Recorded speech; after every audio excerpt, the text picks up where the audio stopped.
Hello ladies and gentlemen, SeKo Starcraft back bringing you some pro games, some all the pro stuff that's been happening in the pro worlds. We got Startale Life versus MMA. Should be of Team Acer unless something weird's happened recently. And it's pretty exciting. There's been a bunch of big tournaments putting out the replays. We've got some stuff from the Asus ROG group stages I'll be going through, as well as the RIT Mix RSL. We had some even more top players than that, including great players like this. No, come back here, mouse. So anyways, MMA and Life. Life regarded as between number 1 and number 2 top zerg player right now. Guess it depends on who you ask. And MMA, who has always been a top dog. I'm still waiting for him to win some tournaments for me here.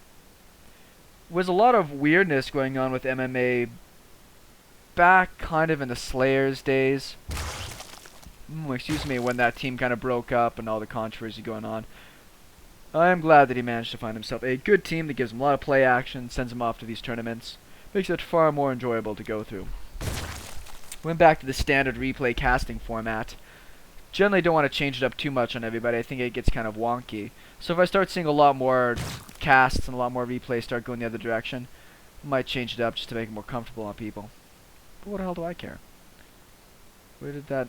I guess it's going to be a command centre on the top ground. Top ground. And Life, obviously playing fearlessly. Nothing to worry about at this stages. He has not scouted the Terran. MMA is known for doing some really interesting proxy-based action. Seen him do some really great proxy Reaper and bunker rushes.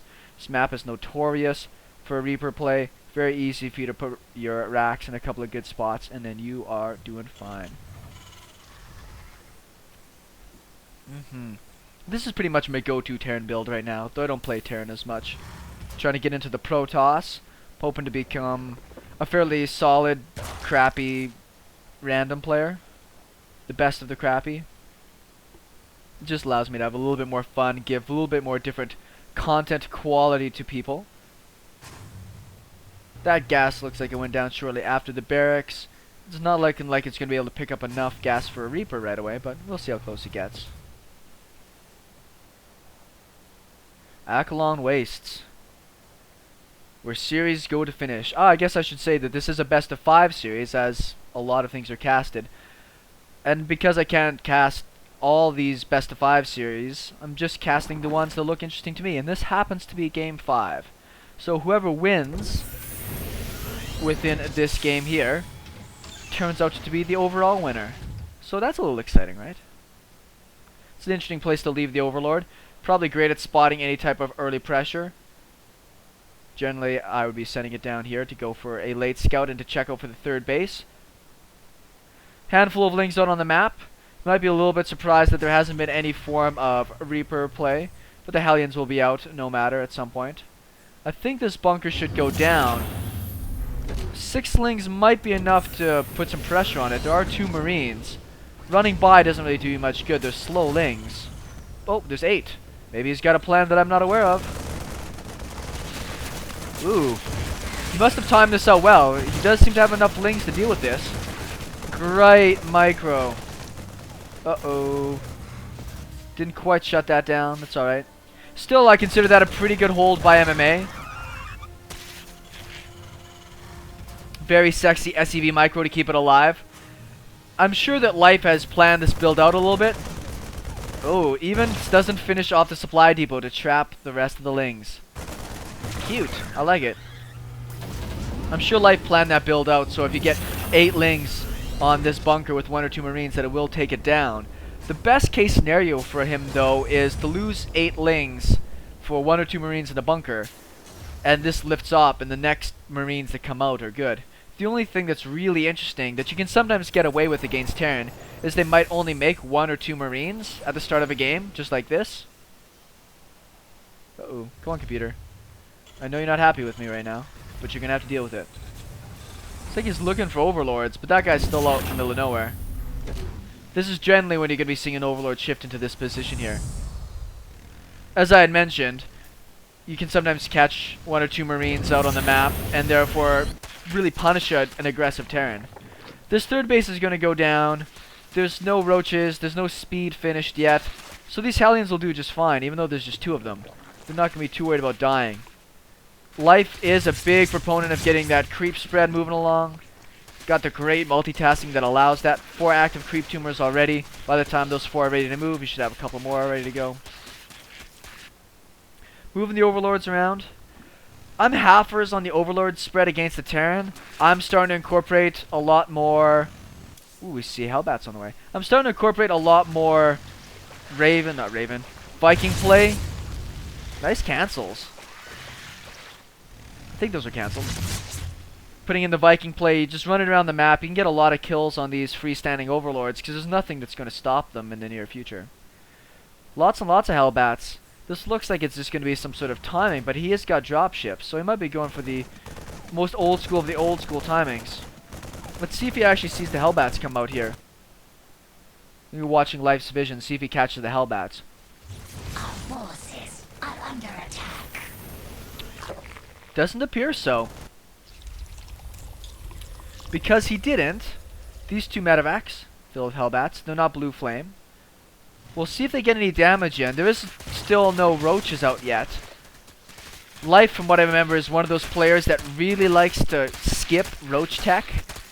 I say skip like it's a choice. A lot of people have to go roaches against Terran in the early game just because of how important it is in dealing with this kind of light army pressure. 4 queens up here, though, is pretty massive. And Life cleans up these hellions as the micro on the medevacs was more important. You should be able to use these hellbats to deny creep, but that's really not the point. This is quite an investment that really hasn't paid off at all. Good drop and clear out some watchtowers. Shits and orbibles. The crawl in the base. I've also noticed that Life likes doing this as opposed to the spore crawler. There's the Viking I was talking about. 1 random queen going a little bit too far. This Viking was kill number 1. He should be able to get maybe 1 or 2 more.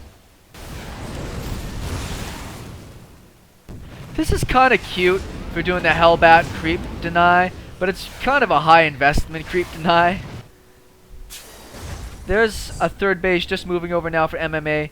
Looks as though he's going to go into some heavy bio, just as we see the Spire come out for Life. Probably quite predictable. At a pro level, it's not often you go Ling, Baneling, and then Roach Hydra. It's just not the way it goes.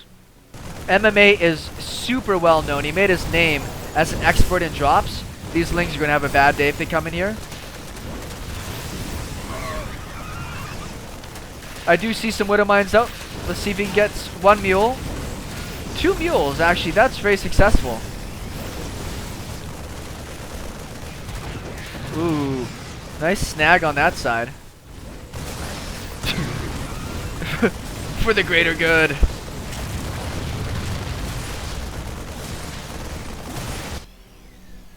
Wow, that is not a very happy Marine. Stimpack's about to finish up. Do we have the upgrades on the way? I'll do like the widowmine production. The armory is down, but do we even have engineering bays out? Yes, we do. Yep, 2-2 should be started. There we are. 2-2 is on the way. So that's pretty good. This Viking is still on just 2 kills. He got a little lazy. Pretty even on upgrades right now. There are Banelings morphing right where you can see them. He does have to cancel, which is a little bit unfortunate. I've been noticing a lot more Zerg players. Woo. Get caught.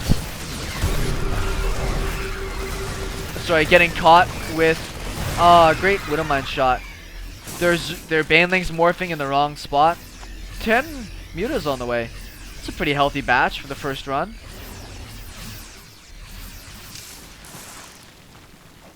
Widowmines are almost recharged again. Let's see how Life deals with this. It's not a really big army from MMA, but it can deal a lot of damage. The Hellbats should deal with the Lings well enough. It's the Baneling hits that matter. And these Marines can't die either. I see there's just that 1 Ling running around, seeing if he can trigger off a mine or find the army. Nicely hidden in the brush.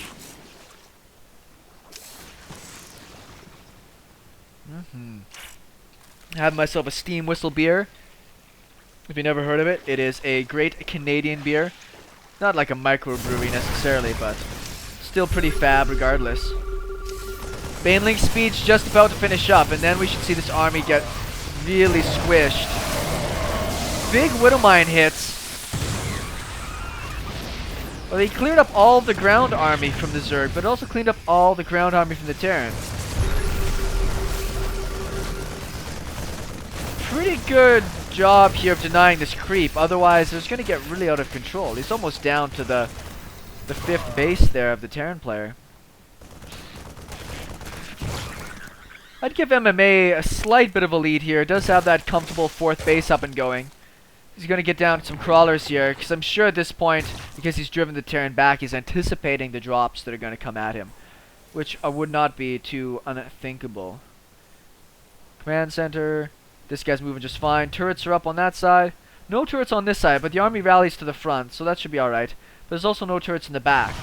So nice run around with these incredibly large amounts of... Whoa, no, come back, mouse.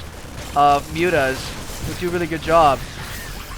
Oh, these widow mines could be pretty bad on both sides. Baneling's rolling in. This is where a whole positioning on the Marauder might be a good idea.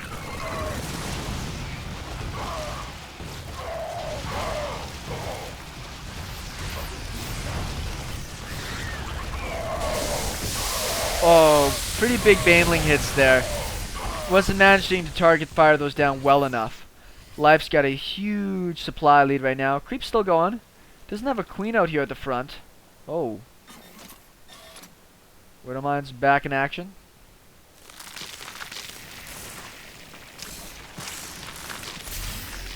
MMA is going to really rely on great Widowmine hits here. Very smart movement here by Life to try to draw out these Widowmine hits. There's still a lot loaded up here. The DPS of this bio army is cutting down a lot of these small Ling run bys. Ooh, don't go for a drop right into the mutas.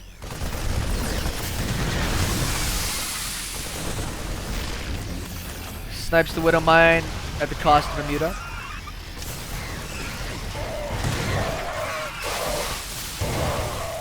That Widowmine killed a lot of bio. See, I love Widowmines, but once they fire and they're done, how are you going to deal with that kind of army follow-up? That's just so many mutas. Just relentless attacking here. Doesn't even have to be that cost effective. When you have this many mutas at this level, you can just camp the production facility. He's not going to be making enough Marines. They're just walking to their death right now, too. He's not even having these attack. I think MMA's done. If I had to guess, he's just riding it out to check. Oh, macro. Manor hatches. There's the GG. So the game and the series goes to Life. Good play, solid play. Just was really aggressive when he needed to. And those just Widowmines, sometimes they work and sometimes they don't. They didn't get the opportunities to really kill the army like they needed to, and they're still all over the map. They just can't shut down great macro aggression like this. Hope you guys like that. We should have some more games from the pro world of StarCraft 2 coming up real soon.